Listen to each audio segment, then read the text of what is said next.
Mr. Lim Biow Chuan.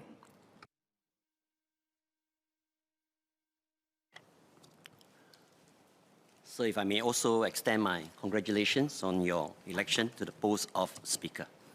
So one of the duties of the Speaker of Parliament is to preside over the sitting of Parliament and to enforce the rules prescribed in the standing orders of Parliament.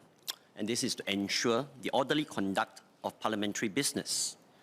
So I want to stress the importance of standing orders because without standing orders, Parliament could descend into chaos, as there will be no need for accountability. MPs can be arguing, quarrelling with one another, and we note that in some countries, MPs fight in Parliament. MPs can be criticizing another person in public, in Parliament, without giving them a fair chance of reply, and this would be in breach of natural justice.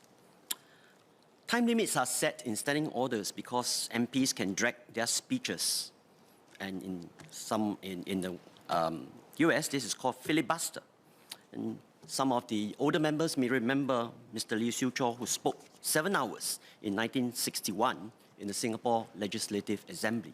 And you then keep everyone occupied because you just want to extend the length of your speech and extend time. So many parliaments, not just Singapore, set time limits on the length of speeches. So I stress again, Mr. Speaker, standing orders are important for conduct of parliamentary business. So in carrying out the duties in the House, the Speaker must remain impartial and fair to all MPs. And this part, I agree with that part of the motion of Mr. Leong Man Wai. This is also clearly stated in the website of the Singapore Parliament. The Speaker regulates and enforces the rule of debate. He decides who has the right to speak and puts the question for the House to debate on and to vote on.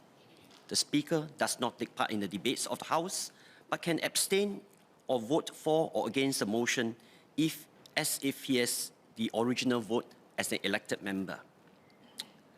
So I was elected as the Deputy Speaker from 2015 to 2020. During my 5-year term, I was the Deputy Speaker to Speaker Madam Halima, now the President, and subsequently I was Deputy Speaker to former Speaker Mr. Tan Chuan Jin. As a Deputy Speaker, whenever I'm required to preside over Parliament or to chair a committee, I'm always mindful of this need to ensure that I remain fair and impartial to all the MPs in the House. So I make sure that MPs, whether they are from the ruling PAP party, the opposition party, or the nominated MPs, they are all given the chance to raise clarifications and to hold the government to account. So I'm mindful that Parliament is a place for debate on policies, and a good debate will allow better ideas to prevail, and this would benefit all of Singapore. As a Deputy Speaker, whenever I hear speeches made by MPs from PAP, MPs from Workers' Party, I too form my opinion on the contents of the speech, but I keep my views to myself. And as a Deputy Speaker, I know that I should not express my own view or even mutter my view under my breath. So, sir, I want to add that the former Speaker, Mr. Tan Chuan Jin, has made known his stand to myself and the other Deputy Speaker, Mr. Charles Chong, that we have to be fair to all members of Parliament, including members of the Workers' Party, the NCMPs, and the NMPs. Indeed, over the past many years that I've been an MP, I've not heard of any MP within the House suggest that our Speaker has not been partial. So let me refer the House to a point of order which was raised by Leader of the House in April 2023. And in April 2023, Leader of the House raised the point that Mr. Leong Man Wai had made several statements in and out of chambers which were wrong and not proper. And she said that Mr. Leong had addressed Speaker in a manner that was disrespectful, disregarded the authority of the chair, and that drew a caution from her on the need to maintain proper demeanour in Parliament.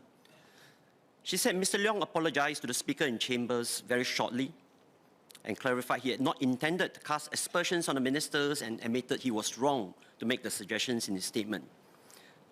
The Leader of the House then said there was no need to take further action on this matter, and she sought Mr. Speaker's concurrence. on this matter, in particular to the fact of disregarding the authority of the chair, is a matter for the Speaker. And then Mr. Tan Chuan Yin, as Speaker, says he concurred. So, sir, this is an evidence that our Speaker is impartial in his conduct. He could have taken action against Mr. Leong Man Wai for behaving in a manner that was disrespectful, disregarded authority. But he treated everyone fairly, and he accepted the apology of Mr. Leong and says he concurred with the leader's recommendation not to take further action on the matter. So Mr. Leong apologized, the Speaker accepted it, matter was closed. And I would want to submit, Mr. Speaker, that suggests very strongly that our Speaker has always been impartial.